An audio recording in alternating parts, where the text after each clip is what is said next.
And now look over here, it says lean to the left. Didn't you notice that contradiction? It's the word of the bike, it knows, it understands its own contradiction. What? Sir, I've ridden a bike. I don't know what's going on here, but I can tell you that whoever wrote this book does not want you to be able to ride a bike. And this big, heated, emotional argument ensues. Now, had you never ridden a bike, you wouldn't be able to look at that book and know what the lies are.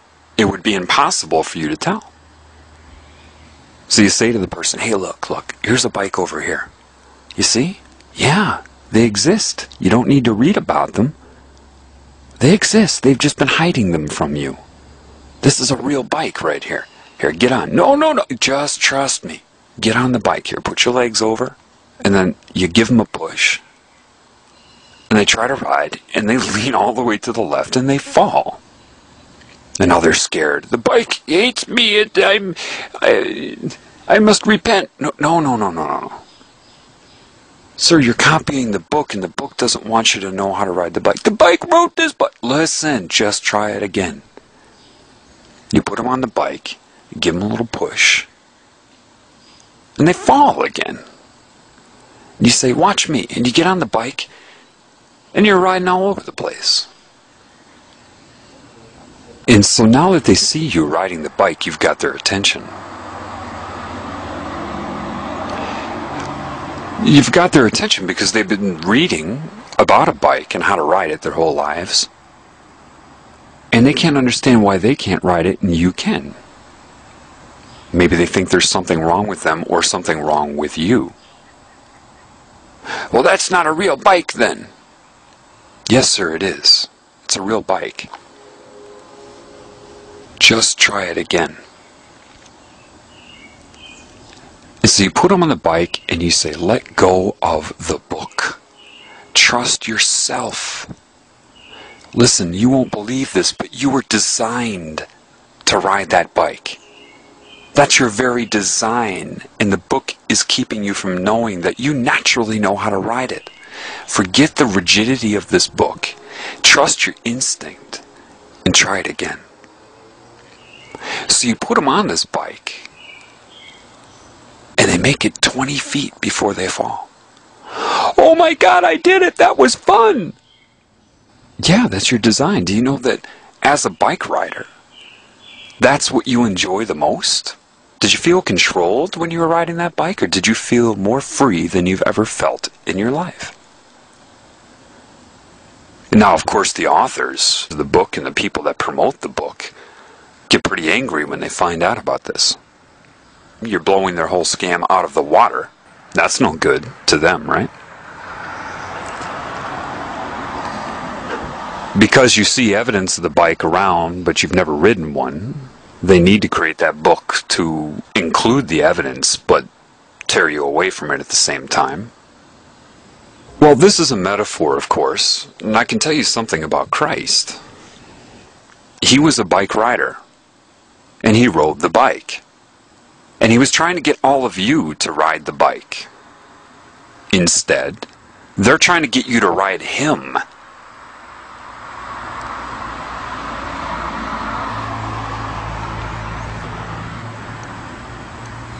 Understand my meaning.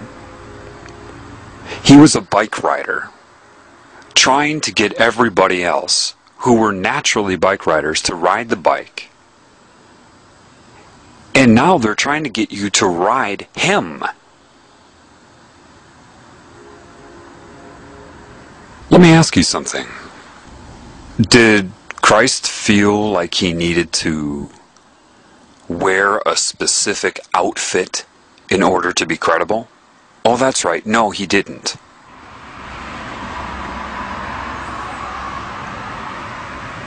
What book was this man regurgitating from? Oh, that's right. No book. He didn't need a book about riding bikes because he already knew how to do it.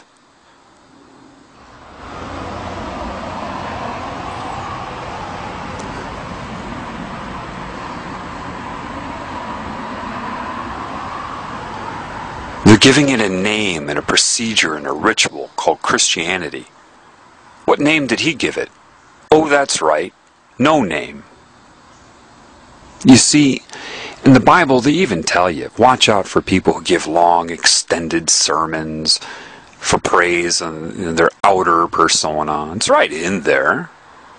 But with mind control, which is what religion is, people cannot allow themselves to see the direct contradictions. I mean, the Old Testament is absolute crap. It's pure mind control. I mean, come on, man. The table was 3 cubits high and 2 cubits wide, and it's all sacred geometry. It's crap. What does that have to do, descriptions like that, and family lineage have to do with the Spirit? Not one thing. Not one. It's all channeled. The parables, you have to understand that the knowledge he had is non-translatable. In other words, if you read a book about riding a bike, you can read it all you want. You can memorize it forwards and backwards and dedicate your life to that book. Someone puts you on a bike, you're going to fall. Period. Reading a book about riding a bike is not the same as intuitively riding a bike. And they know that. They know that all too well, you see, because Satan controls religion, and it loves it. It loves that you're memorizing this book on how to ride a bike. Do you understand? That's Satan's preference. It prefers that because at the right moment, for everybody who's memorized that book about riding bikes, Satan will put you on that bike and you're going to fall in the crucial time because you've depended upon a fraudulent book about bike riding, when the irony is you're naturally a bike rider.